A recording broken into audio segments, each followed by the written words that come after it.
Hola, buenos días. Mi nombre es Ricardo Videla. Actualmente estoy como jefe de la sección de vigilancia radiológica individual. Y en este minuto les voy a presentar la clase de efectos biológicos por las radiaciones ionizantes.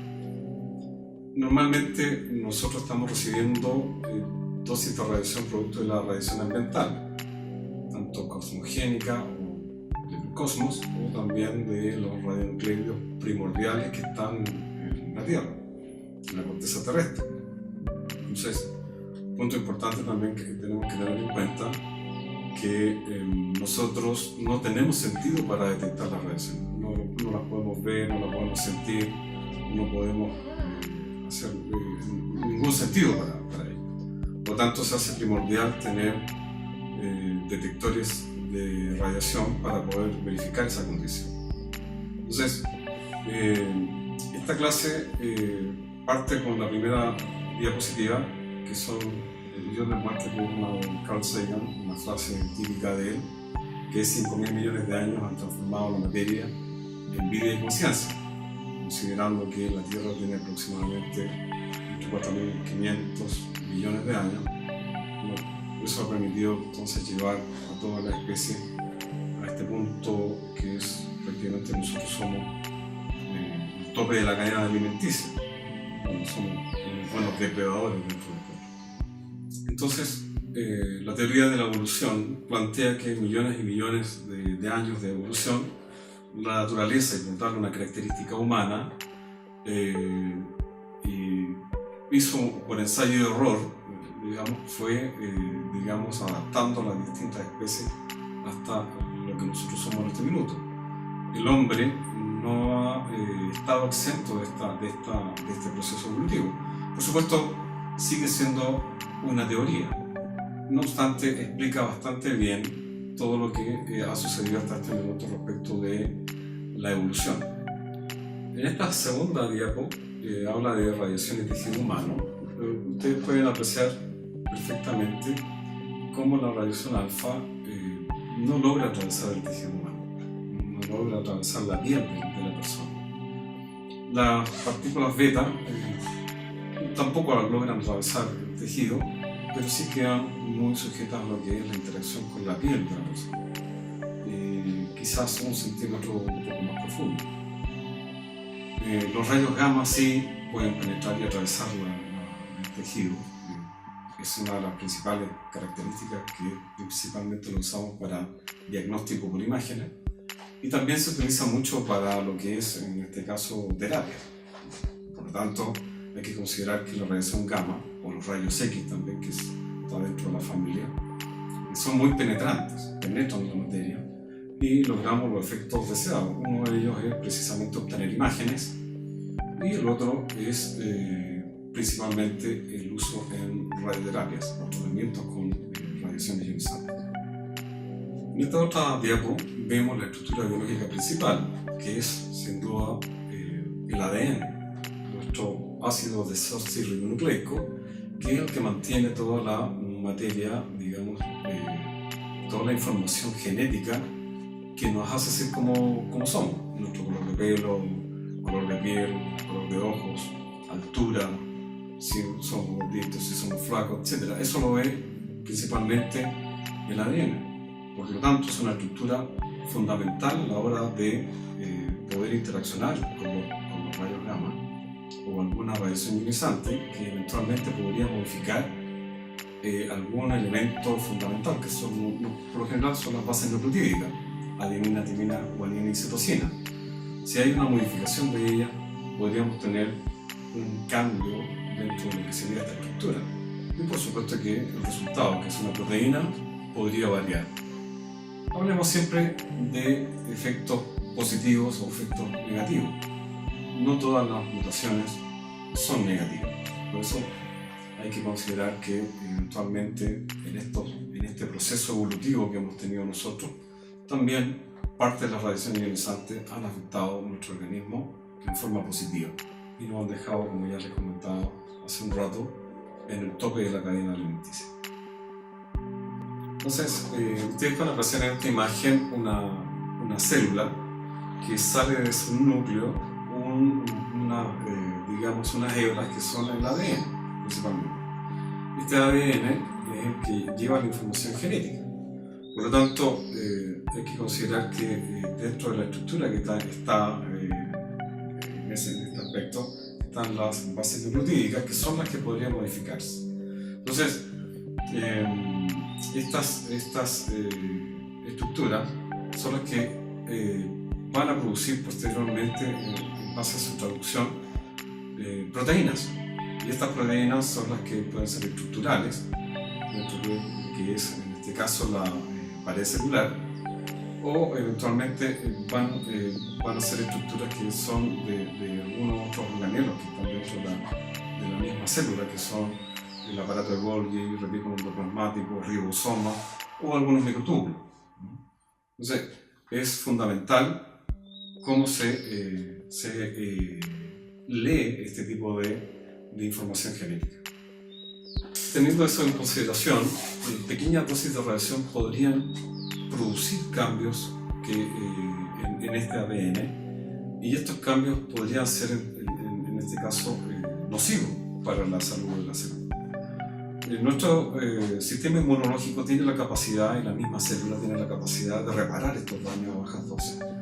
Como ya les comentaba, como nosotros hemos vivido en un ambiente que es radiactivo, si bien son bajas dosis, el cuerpo humano y la célula han logrado poder reparar los daños a bajas dosis. Entonces, los cuidados que nosotros tenemos que tener son principalmente los daños causados por altas dosis de radiación, que eso se pueden dar, por ejemplo, en instituciones de diagnóstico, donde las personas sacan radiografías, y si no tienen los cuidados de protección neurológica con sus blindajes correspondientes, protectores visuales, tiroideo, podrían recibir dosis de radiación que eventualmente podrían dañar esos tejidos. Digo que podrían porque no es uno a uno. Todo esto de las radiaciones ionizantes es probabilístico. Por lo tanto, el hecho de estar expuesto a radiaciones no implica necesariamente un efecto nocivo inmediato. Entonces, no tan solo el ADN puede ser dañado dentro de una célula, sino que también distintos organelos que están en ella. Por lo tanto, la célula eventualmente podría, si hay mucho daño al interior de ella, producto de altas dosis de radiación, siempre pensando en altas dosis de radiación, dosis que superan normalmente lo que es la norma o el reglamento de protección neurológica en Chile, que es el decreto supremo número 3, aún se establece son 50 milisievert anuales para todo trabajador expuesto a radiación ionizante. Si superamos eso, podríamos tener algún efecto, siempre pensando en eso, algún efecto nocivo. No obstante, si eso llegase a ocurrir, la célula entra en un estado que se llama de apoptosis, o sea, muerte celular programada. ¿Qué significa eso? Si hay mucho daño dentro de la célula, podría eventualmente esta célula morir y se reabsorbe dentro del tejido.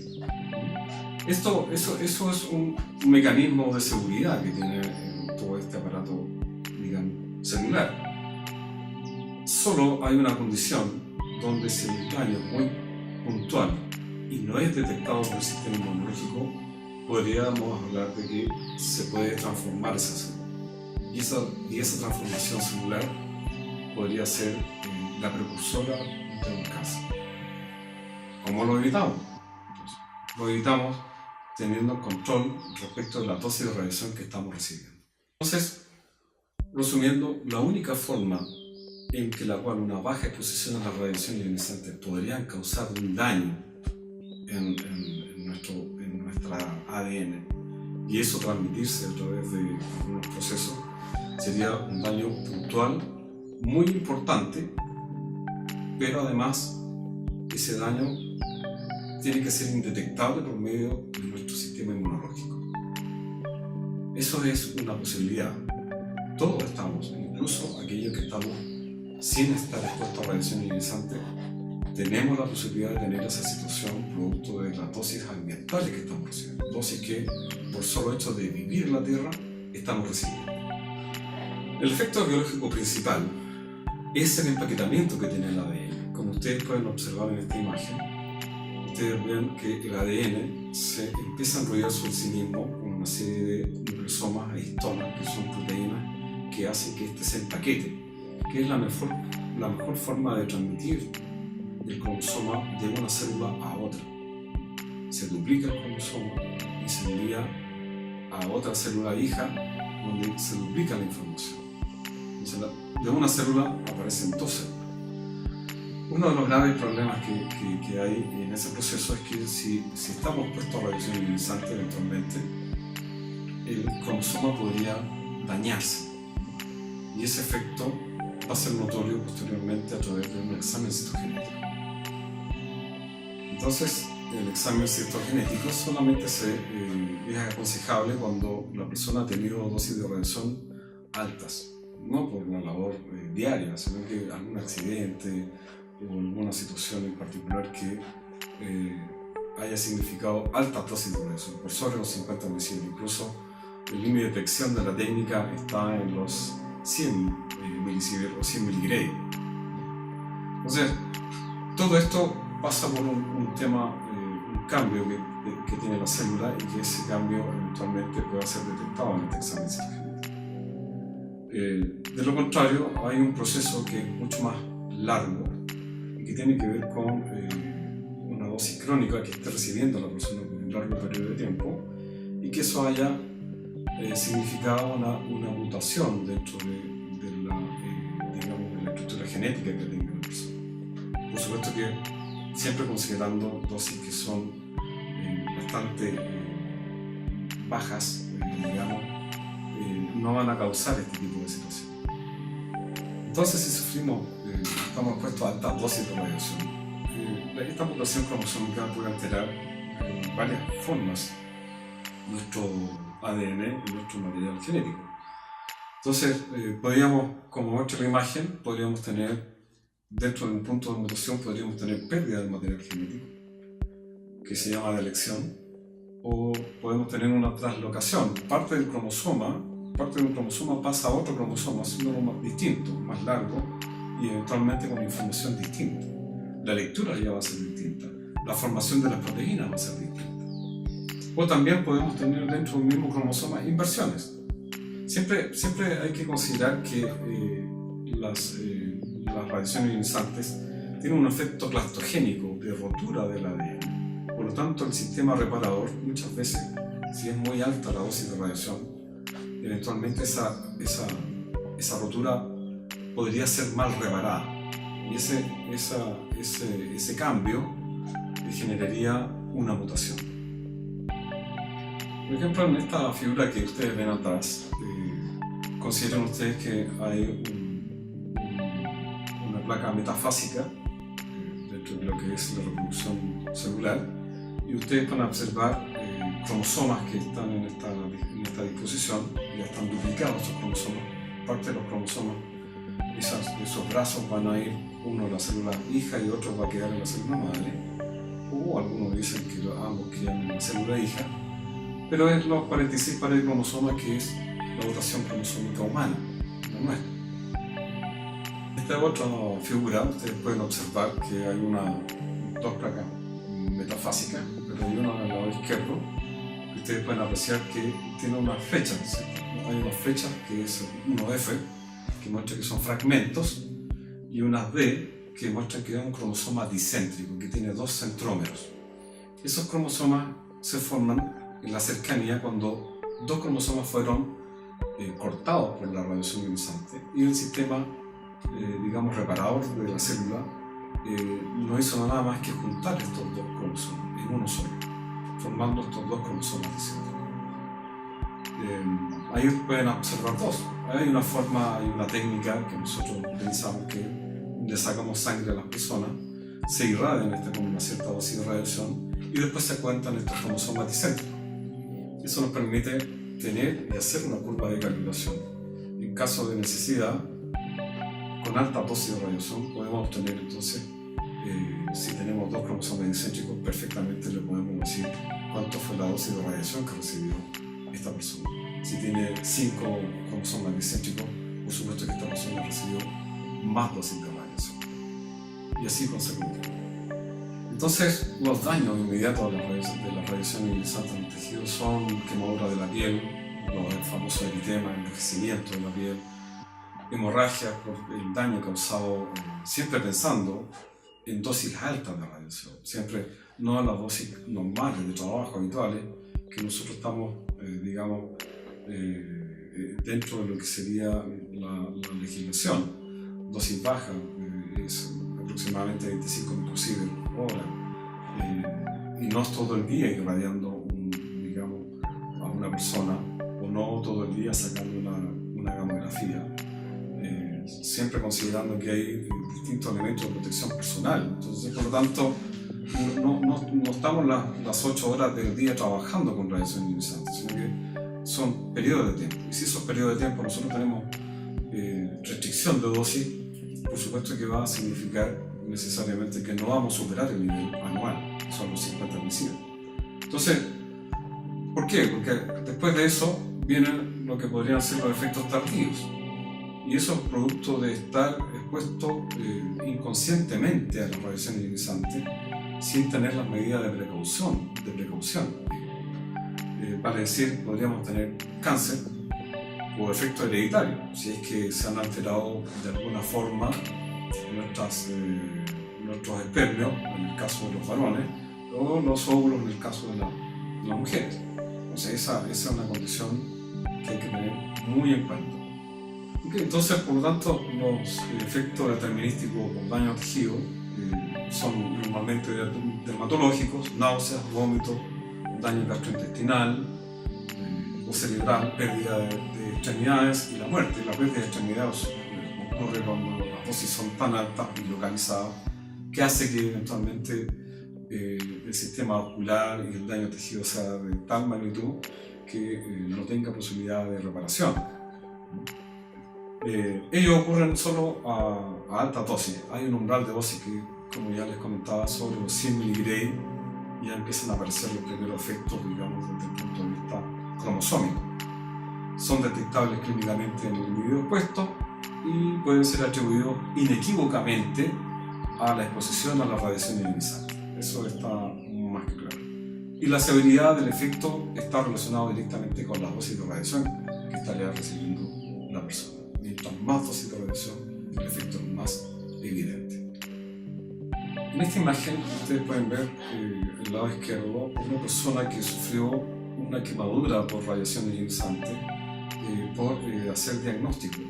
Ahí hay que considerar siempre que el diagnóstico eventualmente no tampoco depende de una persona, también depende del equipamiento. Si el equipamiento no tiene las mantenciones adecuadas o si no fue reparado comúnmente idóneo, el fabricante por ejemplo, eventualmente ese equipo podría estar emitiendo más dosis de radiación, causándole daño al paciente. Otra condición que se da mucho es que se emite mucha dosis de radiación intentando ver con mayor nitidez la imagen del paciente o de la estructura que en este caso está siendo intervenida. Eso hace que el paciente tenga también más dosis de radiación.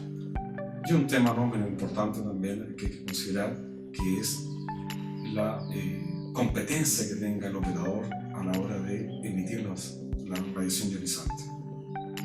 La otra imagen, la de la derecha, es en las manos de un radiólogo que él estuvo, radiólogo dentista, que él estuvo sujetando la placa radiográfica durante 15 años, producto de que él tenía la necesidad de que la imagen quedara siempre nítida, solamente confiaba en sus dedos. Y por supuesto que esa confianza se los arrebató en este caso, porque precisamente perdió el hecho de estar recibiendo dosis de radiación continuamente en su dedo índice y pulgar, los perdió. Los efectos estocásticos, aquellos que son a distancia o en el tiempo, se presentan como cáncer y efecto hereditario. Esta es una condición bastante crítica que cualquier persona habitando la Tierra puede sufrir este tipo de efectos. Entonces, ocurren a cualquier nivel de dosis. Son aleatorios, solo algunas personas lo desarrollan por la radiosensibilidad que pueda tener la persona. Hay personas que son más radiosensibles que otras.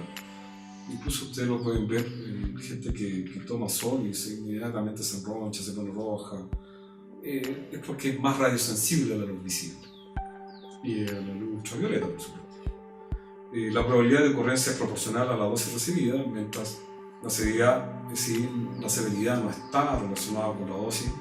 Daños puntuales muy importantes que incluso no son detectados por el sistema inmunológico.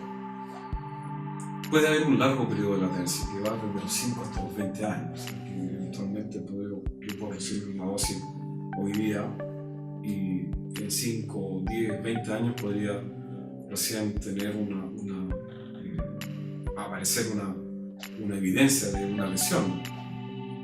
Y los efectos estocásticos radioinducidos no se diferencian de aquellos que ocurren naturalmente. Entonces, por lo tanto, es difícil diferenciar un efecto radioinducido a un efecto causado por la radiación ambiental. Ese es otro problema también que tenemos que lidiar. Hasta este minuto no hay una clara respuesta. No obstante, la dosimetría nos permite a nosotros tener la claridad de que la persona o el trabajador ocupacionalmente expuesto al menos tuvo dosimetría personal durante su jornada laboral. Los efectos hereditarios uno los puede apreciar principalmente en un accidente que fue terrible, que fue el de Chernobyl, donde muchos de los jóvenes que estuvieron expuestos a este tipo de radiación incorporaron material radiactivo en su organismo. Posteriormente ellos tuvieron hijos y los hijos tuvieron o han tenido también problemas, digamos, de formación, problemas de crecimiento, problemas en la hormona tiroides. Entonces fue por la radiación que fueron captando sus padres y ellos a la hora de crecer tuvieron este inconveniente de precisamente tener malformaciones producto de las radiaciones ionizantes que recibieron sus padres. Es un caso que todavía sigue vigente, los hijos de Chernobyl. Entonces, si estamos expuestos a grandes dosis de radiación, producto de un accidente, una emergencia radiológica, etc., se dan tres elementos básicos que son que constituyen el síndrome de irradiación aguda. Entonces, una de ellas es la forma hematopoyética, que tiene que ver principalmente con la sangre, que fluctúa entre los valores de 1 y 10 Gray, que podríamos tener como una consideración. Entre 1 y 10 Gray, si estamos expuestos nosotros a esa dosis de radiación, eventualmente la sangre podría tener alguna complicación. Hay una forma gastrointestinal dentro de este síndrome que está entre 10 y 50 Gray, o sea, aparte de afectar lo que sería el tema sanguíneo, también podríamos afectar lo que es todo el tema gastrointestinal y que fluctúa entre 10 y 50 Gray. O sea, va subiendo el nivel de daño que podríamos tener en nuestro organismo, siempre hablando de alta dosis de radiación, por supuesto. Y la forma neurológica para dosis superior a los 50 Gray. O sea, si son dosis bajas, dentro de los 10 Gray, no vamos a tener daño a la sangre, pero si ya empieza a subir, va a ser un daño sangre y gastrointestinal, y si ya es mucho más sobre 50 Gray, podemos tener daño sanguíneo, gastrointestinal y eventualmente podemos tener un daño neurológico. Entonces, resumiendo, tenemos una dosis-efecto, esta relación dosis-efecto. Si nosotros como seres humanos estamos recibiendo dosis por debajo de los 0.10 Sievert, que es normalmente nuestra dosis de radiación por trabajar con radiación ionizante, siempre que tengamos todos los elementos de protección personal, delantal plomado, protector visual, protector tiroideo, y hay alguien que nos vigila en términos de vigilancia radiológica, y además nosotros tenemos dosimetría personal, sin duda que no hay efectos fácilmente detectables, no hay posibilidad de tener un efecto nocivo, y si lo hay que considerar otras condiciones, genética, digamos, hay una depresión, digamos, inmunológica que podría eventualmente afectarnos, y no tan solo las radiaciones nos va a afectar, nos puede afectar una bacteria, un virus, hongos, etc. Entonces, entre 0,10 a 0,25 hay daño detectable por medio de espermiograma hematológico o el análisis cromosómico que yo le indicaba, que es el cromosoma discéntrico. Entre 0,10 y 0,25 SIBR o Gray. Menor de 2, signos y síntomas clínicos en porcentaje creciente con la dosis, baja probabilidad de daño permanente y por supuesto que baja probabilidad de muerte. Mayor de 2, si es que 2 SIBR o 2 Gray, siempre hablo de Gray o SIBR dependiendo del tipo de material radiactivo o de radiación ionizante que estamos usando. Siempre los fotones y se consideran, SIBR igual a los Gray. Esa es una condición que seguramente en otro curso lo van a ver con mucha más atención. Entonces, entre 3.5, muerte del 50% de las personas que estuvieron expuestas. Es por un tema de sensibilidad. Hay personas que no van a reaccionar de la misma forma a estar expuestos a radiación ionizante. Por supuesto que el otro 50% no va a quedar bien. No es que salgan ilesos de la situación. Van a tener complicaciones. Y con 10 Gray o 10 SIBR, muerte del 100% de las personas expuestas en días u horas. Estamos hablando de una dosis única y en muy poco tiempo, una dosis accidental, como aquellos que sufrieron, los que estuvieron trabajando como bomberos en Chernobyl. Ellos recibieron una dosis muy intensa y en muy poco tiempo. Por supuesto que lamentablemente murieron. Entonces, esas son consideraciones claves. Siempre esto sucede con altas dosis de radiación. Y eso hago hincapié, no son las dosis diarias de trabajo que nosotros tenemos. Entonces, resumiendo, la seguridad dentro de todo esto y la exposición a radiación ionizante, ¿cómo nosotros podemos verificar que existe una adecuada protección? Es simple, usar los elementos de protección personal. Y no obstante, la verificación final de la cantidad de radiación ionizante recibida es midiendo la dosis a través de la dosimetría personal. Ustedes, como trabajadores ocupacionalmente expuestos, deben usar dosimetría personal. Eso le permite a ustedes, en este caso, saber su dosis y controlar mensualmente o bimensualmente o trimestralmente qué dosis de radiación recibieron y poder hacer los cambios correspondientes en caso de que haya habido cambios en la dosis de radiación o que esta dosis de radiación sea más alta que en el periodo anterior. Siempre ustedes tienen que verificar esa condición, siempre tienen que verificar las dosis de radiación que recibieron en su periodo. No es tan solo, no es suficiente tener la dosimetría, sino que también tienen que observar qué dosis de radiación recibieron en ese periodo. Y eso les asegurará tener control sobre lo que ustedes hacen en el día a día al estar expuestos a radiación ionizante. Entonces los invito a que puedan revisar y descargar esta información que les va a servir. En caso que ustedes necesiten comunicarse con nosotros, tenemos los canales abiertos para que se comuniquen. Nosotros con gusto les vamos a responder todas sus dudas o profundizar en algún tema en particular que ustedes necesiten. Eso es una forma de poder acercarnos mucho más. Muchas gracias.